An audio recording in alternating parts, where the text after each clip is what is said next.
My name is Jim Snyder-Grant. I'm part of Green Acton, one of the member organizations of the Acton Climate Coalition. What follows is a 5-minute presentation we'll be sharing at Acton's special town meeting on September 8th for Article 5, a non-binding resolution entitled Declaring a Climate Emergency, a Better Future Starting Now. If you want to learn more before town meeting, you can visit actonclimatecoalition.org. At that website, you'll find a pre-recorded half-hour webinar with much more background on the climate emergency we are in and the mobilization we need to find our way out of that emergency. There are also live webinars scheduled for September 1st, 3rd, and 7th, which will have plenty of time for questions. I urge everyone to watch either the pre-recorded or live webinars because this presentation at town meeting will only be a 5-minute video.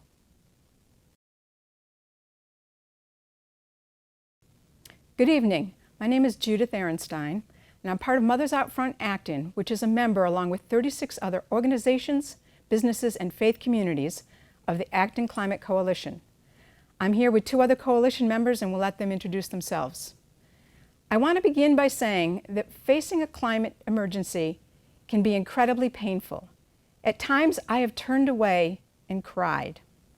We have all seen the troubling images of storms destroying coastal communities, and heard reports of melting ice, rising oceans, and droughts in farmlands. Do you know people escaping the ongoing wildfires or facing horrendous air quality, or are affected by recent hurricanes?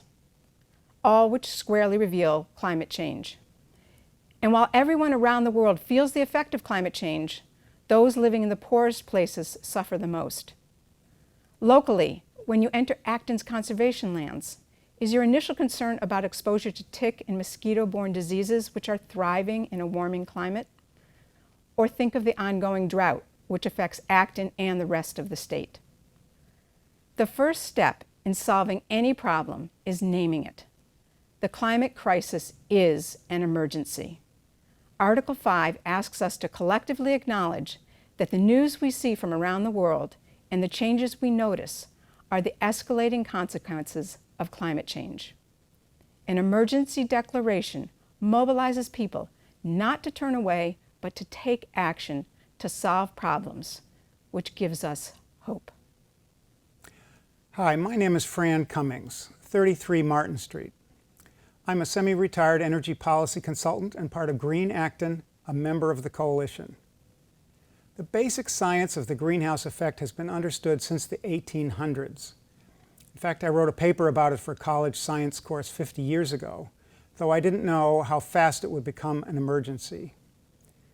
The burning of fossil fuel, along with other problems such as deforestation, is increasing carbon dioxide and other greenhouse gases in our atmosphere, trapping more of the sun's energy, and heating up our air and oceans.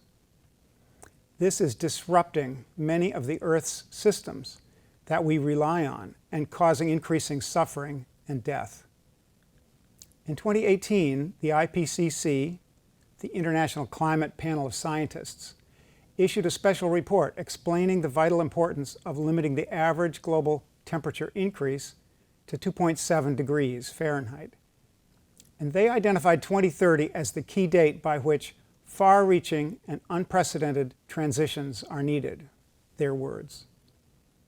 To protect our families and future generations, we need an emergency mobilization to stop burning fossil fuels before it's too late. Hi, my name is Sargam Nohria.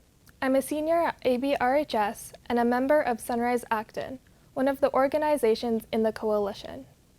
Clearly, we can't keep climate change in the background any longer.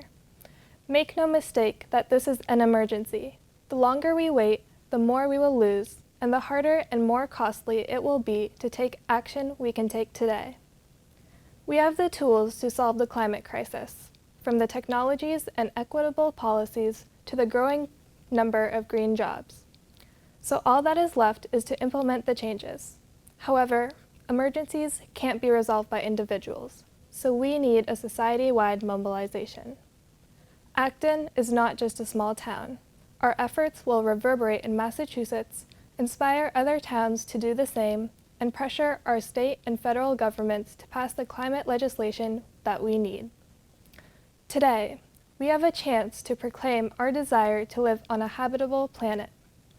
The chance to show we care about our neighbors here in Acton and on the other side of the world. And the chance to save life from suffering and catastrophe. Whether we like it or not, change is coming, so we don't have time to waste. We are strongly positioned to take the ambitious action that our future is relying on, and the moral obligation to take it is too large to ignore. Tonight, I would like to leave you with one question. Would you rather tell your children that you didn't do enough when you had the chance to save our home, or that you stood up, faced the climate emergency, and demanded change? Thank you. On behalf of the 36 member organizations of the Acton Climate Coalition, we ask you to please vote yes for Article 5. Let's create a better future starting now.